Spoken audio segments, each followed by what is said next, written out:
साथियों, आप सभी का मेरे YouTube चैनल में स्वागत है।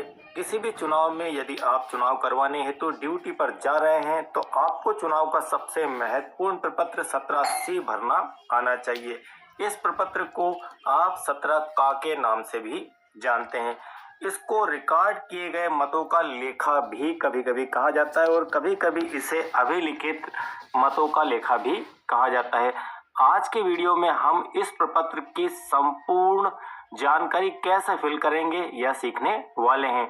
और इस प्रपत्र को भरते समय आप जो स्क्रीन पर देख पा रहे हैं, इतनी जानकारियों की लगभग आवश्यकता होती है। अब हम यहां से हमारा आज का सब्जेक्ट स्टार्ट करते हैं कि किस प्रकार आप इस प्रपत्र को सही फिल करेंगे।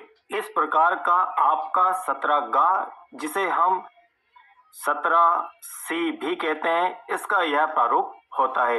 यहाँ पर हम भाग 1 को फिल करते हैं। भाग 1 के अंदर रिकॉर्ड किए गए मतों का लेखा, यह रिकॉर्ड किए गए मतों का लेखा पीठासीन अधिकारी जिसे PO भी कहते हैं, उनके द्वारा यह भरा जाता है। इस प्रपत्र को भरते समय सबसे पहले आपको निर्वाचन के केंद्र और निर्वाचन क्षेत्र संबंधी कुछ जानकारियां यहाँ पर फिल करनी होती है। तो यह जानकारी आप बहुत बेहतर तरीके से जानते हैं कि क्या फिल करनी है। हम हमारी प्रपत्र को स्टार्ट करते हैं मतदान केंद्र की संख्या से। तो यहाँ पर आपको सबसे पहले मतदान केंद्र की संख्या फिल कर लेना है। मतदान केंद्र पर प्रयुक्त वोटिंग मशीन की पहचान संख्या, यहाँ से आपको एक एक लाइन बिल्कुल व्यवस्थित समझते हुए जाना है। जनरली गलती यहाँ पर भी हो जाती है। यहाँ पर वोटिंग मशीन की पहचान संख्या से तात्पर्य यह है कि आपकी जो CU है, आपकी जो VU है और आपकी जो VVPAT मशीन है, वह मशीन इन तीनों मशीनों के ऊपर उनके यूनिक पहचान नंबर या पहचान संख्या लिखी होती है। उन पहचान संख्याओं को आपको यहाँ पर फिल करना होता है। तो आप यहाँ पर पहचान संख्या फिल करेंगे। फिर आपका यहाँ से स्टार्ट होता है पहला पॉइंट। पहले पॉइंट में मतदान केंद्र को नियत निर्वाचकों की कुल संख्या। इसका यह अर्थ है कि आपके मतदान केंद्र पर कुल मतदाता कितने हैं। आपके मतदान केंद्र पर कुल मतदाता कितने हैं, ये आप जनरली अपनी निर्वाचन नामावली, जिसे आप चिन्हित प्रति भी कहते हैं, उससे पता करते हैं। लेकिन इसके अंदर आपको EDC प्लस आपकी जो निर्वाचन नामावली है उससे, जिसे हम वोटर लिस्ट भी कहते हैं, इन दोनों का टोटल आप मतदान केंद्र को नियत निर्वाचकों की कुल संख्या में लिखेंगे। पॉइंट नंबर 2 है मतदाताओं के लिए रजिस्टर प्रारूप 17 में यथा प्रविष्ट मतदाताओं की कुल संख्या। यह संख्या आपको वहां से मिलेगी जब आपका मतदान समाप्त हो जाएगा। मतदान समाप्ति के बाद में आपका जो 17 रजिस्टर है, 17 के प्रभारी आपके अधिकारी नंबर 2 होते हैं। अधिकारी नंबर 2 आपको बताएंगे कि 17 में कितने मतदाताओं ने आज मत कास्ट किया है। तो 17 के अनुसार मतदाताओं की यहाँ पर कुल संख्या, ठीक है। तो यहाँ पर 17 के अनुसार मतदाताओं की संख्या है, यहाँ पर मशीन की बात नहीं हो रही है। तो आप मान लीजिए कि यहाँ पर मतदाताओं की संख्या 810 है, मतलब आपके रजिस्टर में 810 संख्या है। और यहाँ पर हम मान लेते हैं कि 918 है, टोटल 918 है। 918 में आपके 912 आपके वोटर लिस्ट के अनुसार और 6 आपके EDC है। तो इस प्रकार ये हो गए 918, इन दोनों को मिलाकर। हम एक एग्जांपल सेट कर लेते हैं ताकि बहुत बेहतर तरीके से हमें सारी बात समझ में आ जाए। अब यहाँ पर पॉइंट नंबर 3 की हम बात करते हैं। पॉइंट नंबर 3 है नियम 49 अणा के अधीन मत रिकॉर्ड नहीं करने का विनिश्चय करने वाले मतदाताओं की संख्या। इस 49 अणा को हम 49O भी कह सकते हैं। 49O भी इसे कहा जा सकता है। 49O जो नियम है, यह नियम मत रिकॉर्ड नहीं करने का विनिश्चय, जो मतदाता आपके मतदान केंद्र पर आए और उन्होंने 17 के अंदर एंट्री कर दी, उसके बाद में वह चाहे तो मशीन का बैलेट इशू करवाने के बाद भी मना कर दे, या फिर 17 में एंट्री करवाने के बाद साइन करने के बाद मना कर दे कि मैं अब वोट नहीं डालना चाहता। उस स्थिति में जो मतदाताओं की संख्या आएगी इस प्रकार के, उनको हम 49O के तहत रखते हैं, इस नियम के अधीन वे आते हैं। तो उसके तहत यहाँ पर मान लीजिए कुछ ऐसे मतदाता आए हो तो उनकी संख्या यहाँ पर लिखनी है। हम इसे मान लेते हैं कि 0 हमारे मतदान केंद्र पर इस प्रकार का कोई भी प्रकरण नहीं आया है। इसके बाद नेक्स्ट है 49 के अधीन मतदान के लिए अनुज्ञात नहीं किए गए मतदाताओं की संख्या। इससे इंग्लिश में आप लिख सकते हैं 49M। 49M के तहत यह आता है कि आपने किसी मतदाता को मतदान के लिए रोका है। ऐसे मतदाताओं की संख्या यहाँ पर आपको लिखना है। तो यदि किसी मतदाता द्वारा निर्वाचन प्रक्रिया का उल्लंघन किया गया, नियम के विरुद्ध वो जाकर कोई काम करता है, उस स्थिति में आपके पास ये पावर होता है कि आप उसे मतदान से रोक सकें या रोक दें। तो ऐसे मतदाताओं की संख्या यदि है तो आपको लिखना है, अदरवाइज यहाँ पर हमने 0 लिख दिया है। तो ये 0 हो गया। अब यहाँ पर जो मोस्ट IMP पॉइंट है यह है, इसे आप ध्यान से समझ लीजिए क्योंकि यह पॉइंट बहुत ही महत्वपूर्ण होता है और इसकी जानकारी आपको होना चाहिए और कभी कभी इसकी आवश्यकता भी लग जाती है। नियम 49 ड का घ, इसका मतलब है इंग्लिश में 49M A और यहाँ पर D, 49MAD के अधीन रिकॉर्ड किए गए परीक्षण मतों को घटाए जाने की आवश्यकता होगी। क्यों होगी मैं आगे आपको डिटेल में क्लियर कर दूंगा। घटाए जाने वाले परीक्षण मतों की कुल संख्या, यदि आपके पास टेस्ट वोट आए हैं, तब टेस्ट वोट की स्थिति निर्मित हुई हो, तो आपने किसी से टेस्ट वोट करवाए हैं तो उनकी संख्या आपको यहाँ पर देना है। यदि करवाए हैं तो देना है और हम कारण भी जान लेंगे कि यदि करवाए हैं तो आगे किस प्रकार से चेंजेस इसके कारण से आएंगे। अब यहाँ पर आपको दी गई है कुल संख्या यहाँ पर लिख देना है। और 17 में मतदाताओं की क्रम संख्या, 17 में कहाँ पर मतदाताओं की संख्या है, मतदाता की क्रम संख्या क्या है। यदि इस प्रकार के टेस्ट वोट के प्रकरण आपके पास आते हैं, मतदाता इस प्रकार के आते हैं, इस प्रकार का कोई केस आता है, तो उस केस की स्थिति में आपको यहाँ पर उनकी संख्या लिखनी है। और 17 में मतदाताओं की क्रम संख्या, किस क्रम पर 17 में उनकी प्रविष्टि आपने दर्ज की है, टेस्ट वोट के परमिट वहां पर 17 में आपने किया होगा, उल्लेख किया होगा उसका, तो उसकी क्रम संख्या भी आपको यहाँ पर देना है। उसके बाद नेक्स्ट है यहाँ पर अभ्यर्थी जिसके लिए परीक्षण मत डाले गए।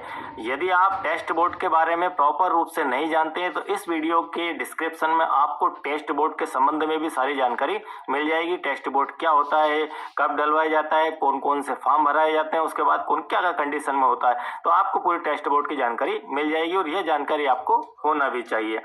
तो अभ्यर्थी जिसके लिए परीक्षण मत डाले गए, तो परीक्षण मत किस अभ्यर्थी के लिए डाले गए, उसकी यहाँ पर क्रम संख्या, अभ्यर्थी का नाम, मतों की संख्या, ऐसा यहाँ पर क्यों विवरण देना है इसका भी मैं आपको कारण अभी जस्ट दिखाऊंगा। अब आपका पॉइंट नंबर 6, वोटिंग मशीन के अनुसार रिकॉर्ड किए गए मतों की कुल संख्या। एक और छोटा सा विषय यहाँ पर क्लियर कर लें, यदि आपने यहाँ पर 00 दिया है तो यहाँ पर आपको कुछ भी भरने की आवश्यकता नहीं है, ये सारा नील ही डाटा जाएगा। अब 6 नंबर में वोटिंग मशीन के अनुसार रिकॉर्ड किए गए मतों की कुल संख्या, आपको CU के अनुसार यहाँ पर संख्या लिखना है। वोटिंग मशीन आपकी CU है तो CU के अनुसार यहाँ पर क्या संख्या आना है, CU के टोटल का बटन दबाकर जब आप लास्ट में देखते हैं तो वही संख्या आपको यहाँ पर मतदान समाप्ति तक लास्ट में आपने मशीन की पैकिंग करी उस समय की बात चल रही है, उस समय जो संख्या यहाँ पर रहेगी वह संख्या आपको यहाँ पर फिल करना होती है, तो जो कि वोटिंग मशीन में रिकॉर्ड की गई। अब नेक्स्ट पॉइंट है आपका, क्या मद 6 के सामने। अब यहाँ से थोड़ा सा इस पॉइंट को आप IMP मानकर समझ लीजिए। सबसे ज्यादा इस मतपत्र लेखा में 7वें नंबर पॉइंट पर ही कंफ्यूजन क्रिएट होता है, तो मैं आपको बिल्कुल यह पॉइंट नंबर 7 कॉन्सेप्चुअल समझाऊंगा। क्या मद 6 के सामने प्रदर्शित मतों की कुल संख्या, ठीक है, मद 6 की बात चल रही है, CU की, ठीक है, बात कहाँ की चल रही है, CU की। मद 2 के सामने ये सामने यथादर्शित मतों की कुल संख्या -3, मद 3 के सामने यथादर्शित मत रिकॉर्ड नहीं करने का विनिश्चय करने वाले मतदाताओं की संख्या माइनस मद 4 के सामने यथादर्शित मतदान करने के लिए अनुज्ञात नहीं किए गए मतदाताओं की संख्या। अर्थात इस पूरे पॉइंट नंबर 6 का यह मीनिंग है कि 2 - 3 - 4 2 - 3 - 4 से मेल करती है अथवा नहीं। तो क्या मद 6 के सामने यहाँ पर सीयू के सामने जो संख्या लिखी, मान लीजिए कि यह संख्या आपकी 810 है। 810 इसलिए कि हमने यहाँ पर स्टार्टिंग में आपके पास यहाँ पर देख पा रहे हैं कि 17 का में हमने ले ली थी कि मान लीजिए 810 संख्या है। इसके बाद इन सभी के अंदर 00 है और यहाँ पर वोटिंग मशीन के अंदर आपकी जो सीयू है उसके अंदर 810 की ही संख्या पाई जाती है। तब उस स्थिति में हम इसको समझते हैं कि क्या होगा। 2 नंबर जो आपका है वह क्या कह रहा है, 2 आपका है 17A के नंबर। 17A के नंबर मतलब 17A की संख्या ये आपके 2 नंबर पॉइंट के अंदर है और यह आपकी थी 810। हम इसे यहाँ पर नोट कर लेते हैं, यह है आपकी 810। ठीक है। 3 नंबर मतलब इसे घटाना है, 3 को माइनस करना है 2 के अंदर से। तो 3 नंबर आपका जो पॉइंट है वह यह कह रहा है कि 49O मत रिकॉर्ड नहीं करने का निश्चय करने वाले, मतलब मतों को डालने से मना करने वाले मतदाताओं की संख्या, जिसे हम 49O भी कहते हैं। तो 49O के अंदर हमने ली थी यहाँ पर 0 और 4 जो है आपका वह पॉइंट है। इससे फिर से अगेन यहाँ देख लेते हैं 49AM जिन्हें आपने वोट देने से मना किया किसी कारण से। तो 49AM मतों को डालने के लिए पीठासीन द्वारा मना किया क्योंकि उन्होंने कोई चुनाव प्रक्रिया का उल्लंघन किया होगा। तो 49AM के अंतर्गत आपको यह यहाँ पर 00 लिया है। अब इस पॉइंट का यह मीनिंग है कि आपके नंबर 6 के सामने आपको 810 प्राप्त हुआ या नहीं हुआ या कोई त्रुटि देखने को आई। तो यहाँ पर यह संख्या जो आपकी 810 है यह बराबर उस स्थिति में रहेगी जब आपके पास ये दोनों 0 हो। क्यों 0 हो? ये अगर 0 है तो आपके यहाँ पर 810 ही प्राप्त हो जाएगी 6 नंबर पर। ठीक है। इसमें से 2 नंबर में से आपने 3 और 4 को जोड़कर घटा दिया। ठीक है। 3 और 4 को यहाँ पर माइनस कर दिया। आप इसको ऐसा भी समझ सकते हैं 2 - 3 + 4, इस प्रकार से भी समझ सकते हैं 3 और 4 के योग को, मतलब आपने जिनको मना किया वो संख्या और जिन्होंने स्वयं मना किया वो संख्या, उन दोनों की संख्या। क्योंकि आपका जो 2 नंबर पॉइंट है वह 2 नंबर पॉइंट आपका 17 का है। 17 का की स्थिति में क्या होता है कि 17 का में इसका क्या संबंध है? 17 का से अर्थ है कि मान लीजिए कोई मतदाता पीठासीन के पास आया और उसने कह दिया कि मैं मत नहीं डालना चाहता, तो वो चला जाएगा। लेकिन 17 का में एंट्री होने के बाद ही वो ओरिजिनल मतदाता बन पाएगा। तो 17 का तक पहुंचने के बाद ही हम उसे मतदाता कह सकते हैं। तो मतदाता शब्द का उपयोग यहाँ पर 3 में भी किया गया है पॉइंट और 4 में भी किया गया है। तो 3 और 4 में, एक में मत देने से मना किया मतदाता ने और एक में आपने उसे मना कर दिया कि आप मत नहीं देंगे, आपने कोई चुनावी प्रक्रिया का उल्लंघन किया है। तो 17 का में तो उसकी एंट्री हो गई। तो 17 का में एंट्री होने के बाद और सीयू के रिकॉर्ड के अनुसार तो यदि वहां पर संख्या आएगी तो डेफिनेट 17 का की संख्या ज्यादा आएगी तो यहाँ पर आपकी सीयू की संख्या कम आएगी। आप शायद मेरी बात को समझ गए होंगे। अथवा कोई त्रुटि देखने को आई तो यहाँ पर 2 तरीके हो सकते हैं, या तो मेल करती है या फिर त्रुटि देखने में आई। उन मतदाताओं की संख्या जिन्हें निविदित मतपत्र नियम 49 के अधीन जारी किए गए। आपको यहाँ पर उन मतदाताओं की संख्या लिखनी है जिन्हें आपने टेंडर वोट जारी किए हैं। यदि टेंडर वोट जारी किए हैं तो मान लीजिए कि वो संख्या आपकी है यहाँ पर 0। निवेदित मतपत्रों की संख्या का विवरण आपको यहाँ पर देना है। प्रयोग के लिए प्राप्त से क्या अर्थ है? प्रयोग के लिए प्राप्त मतलब आपको जो मतपत्र वहां से प्राप्त होते हैं टेंडर वोट के लिए। आप यदि नहीं जानते हैं टेंडर वोट क्या है तो यहाँ पर आपको लेफ्ट साइड में आई बटन दिख जाएगी, इस पे क्लिक करेंगे तो आपको वह प्लेलिस्ट लिस्ट पर ले जाएगी, वहां से जाकर आप टेंडर वोट को समझ सकते हैं, या फिर डिस्क्रिप्शन में भी आपको ये सारे वीडियोस मिल जाएंगे। तो प्रयोग के लिए प्राप्त आपको जो सामग्री के समय मिले उसकी संख्या आपको यहाँ पर दर्ज करना है, कहाँ से कहाँ तक। तो मान लीजिए आपको यहाँ पर मिले 20, कितने मिले प्रयोग के लिए प्राप्त 20, तो 20 के अंदर आप लिख सकते हैं कि 202 31 से लेकर आपको प्राप्त हुए हैं 202 50 तक। ठीक है, ये हो गए आपकी संख्या 20। निर्वाचकों को जारी किए गए, निर्वाचक को आपने कोई जारी किए क्या, नहीं किए, तो आप यहाँ पर भर दीजिए नील। आप प्रयुक्त और वापस, आप प्रयुक्त और वापस, इसका अर्थ है कि आपने जो उपयोग नहीं किए हैं और जिन्हें आप वापस कर रहे हैं उनकी संख्या, यदि आपने ये उपयोग नहीं किए हैं तो यहाँ पर आ जाएगा नील। ठीक है, नील नहीं, यहाँ पर आ जाएगा 20, क्योंकि सारे के सारे आपने वापस कर दिया, कोई उपयोग तो किया नहीं है। अब यहाँ पर इसके बाद सबसे आईएमपी पार्ट होता है पेपर सिलों की संख्या का लेखा क्रम और संख्यांक। ये आपको बहुत ही ध्यान पूर्वक भरना है और मतदान अभिकर्ता के हस्ताक्षर जहाँ जहाँ लिखा है वहां पर आपको करवा लेना है। ठीक है, कहाँ कहाँ करवाना है मैं दिखा देता हूँ। यहाँ पर हमें सिलों का लेखा देना है, पेपर सिलों का। प्रदाय की गई पेपर सिल कुल संख्यांक, आपको यहाँ पर जनरली 3 सिल दी जाती है, तो आप यहाँ पर भर सकते हैं 3 सिल। वैसे आपके सामग्री के ऊपर है, 4 भी मिल जाए 5 भी मिल जाए, तो जो मिल जाए। मान लीजिए 3 सिल आपको प्राप्त हुई तो 3 आप यहाँ पर फिल कर देंगे और यहाँ पर आप अभिकर्ता के साइन करवा लेंगे। और क्रम संख्यांक, क्रम संख्यांक मतलब कि इन पेपर सिलों के ऊपर जो संख्या लिखी हुई है, जो उसके ऊपर उसका यूनिक नंबर लिखा हुआ है, वह नंबर आपको यहाँ पर लिखना है।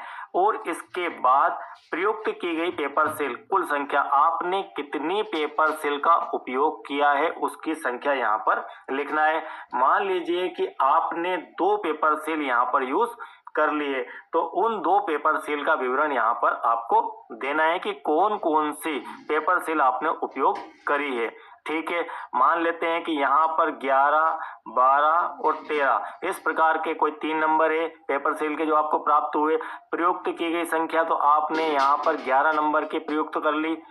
ठीक है, तो अगर 1 करी है तो 1 का विवरण लिख दीजिए, यहाँ आ जाएगा 11 और यहाँ पर आ जाएगा डैश। ठीक है, तो इस प्रकार से जो भी सेल का नंबर है वो आपको यहाँ पर लिख देना है। नेक्स्ट है रिटर्निंग ऑफिसर को वापस की गई आप प्रयुक्त पेपर सील। आप यहाँ पर थोड़ा सा कंफ्यूज होते हैं। कंफ्यूज इसलिए होते हैं कि रिटर्निंग ऑफिसर को वापस की गई, रिटर्निंग ऑफिसर को वापस की गई आप प्रयुक्त पेपर सील से अर्थ है कि तो आप सामग्री के साथ में जो सील जमा करते हैं उसकी संख्या आपको यहाँ पर लिख देना है, कहाँ से कहाँ तक की। तो आपने मान लीजिए 1 सील उपयोग कर ली तो आपके पास यहाँ पर 2 सील बच जाएगी। तो यहाँ पर आप लिख सकते हैं कि हमारे पास 2 सील बच गई। आपने 11 नंबर मान लीजिए उपयोग कर ली तो आप यहाँ पर 12 और 13 का विवरण दे देंगे। और नेक्स्ट आपका पॉइंट है क्षतिग्रस्त पेपर सील की संख्या, यदि कोई हो तो कुल संख्या। तो यहाँ पर क्षतिग्रस्त से अर्थ है कि कोई पेपर से जो टूटी फटी है, खराब है, ठीक है, उसके लेटर्स नहीं दिख रहे हैं ठीक से, उसके नंबर्स नहीं दिख रहे हैं, उस स्थिति में कोई सील आपके पास है तो उसकी आपको यहाँ पर संख्या और विवरण देना है। तो यहाँ पर मान लीजिए इस प्रकार की कोई संख्या नहीं है तो आप लिख सकते हैं नील, तो यहाँ पर आप छोड़ देंगे इसे ब्लैंक और यहाँ पर आप साइन करवा लेंगे आपके 1, 2 और 3 पर अपने अभिकर्ताओं की, क्योंकि यहाँ पर लिखा हुआ है भी मतदान अभिकर्ता के हस्ताक्षर, तो जरूरी नहीं यहाँ पर कहीं भी आप करवा लें ताकि यहाँ पर पता चल जाए कि पेपर सील के हिसाब के सामने, क्योंकि यही पेपर सील सीलिंग के समय काम आती है और सीलिंग करके मशीनों को जब आप देते हैं उसके बाद परिणाम के समय वापस यही आपका मतपत्र लेखा परिणाम भाग 2 के साथ में वहां पर ओपन होता है और उन सबके हाथ में जाता है, तो उस समय यहाँ पर इसका मिलान होता है। तो यहाँ पर अनिवार्य रूप से आपको अभिकर्ताओं के सिग्नेचर करवाना ही है ताकि यहाँ पर जो सील के नंबर है उनसे उनका मैच हो और उनके हस्ताक्षर का मैच हो सके। तो यहाँ पर लास्ट में तिथि, स्थान और पीठासीन अधिकारी के हस्ताक्षर और मतदान केंद्र की संख्या ये आपको यहाँ पर फिल कर देना है। और मतपत्र लेखा के बारे में डिटेल में जानकारी कितनी प्रति में बनाना है, कब बनाना है ये और कैसे बनाना है तो मैंने आपको दिखा दिया, और इसकी जानकारी कहां कहां पर और काम आएगी इस विषय में एक और वीडियो मतपत्र लेखा से संबंधित आपको डिस्क्रिप्शन बॉक्स में देखने को मिल जाएगा। इस वीडियो के लॉन्च होने के बाद हो सकता है कि 102 दिन लग जाए। आई होप कि इतनी जानकारी आज आपको बिल्कुल क्लियर समझ में आ गई होगी, और यदि यह वीडियो आपके काम का हो, हेल्पफुल हो आपको, तो इसे लाइक कीजिए और सभी ग्रुप्स में इसे शेयर कीजिए, क्योंकि इलेक्शन में इसकी बहुत ही ज्यादा आवश्यकता सभी को लगती है। और यदि आपने चैनल को अब तक सब्सक्राइब नहीं किया है, आप मुझे पहली बार देख रहे हैं, सुन रहे हैं और आप मेरे सब्सक्राइबर नहीं हैं, तो उस स्थिति में आप चैनल को सब्सक्राइब कीजिए। और यदि आप पहले से सब्सक्राइबर हैं तो दोबारा सब्सक्राइब करने की आवश्यकता नहीं है। Thank you very much.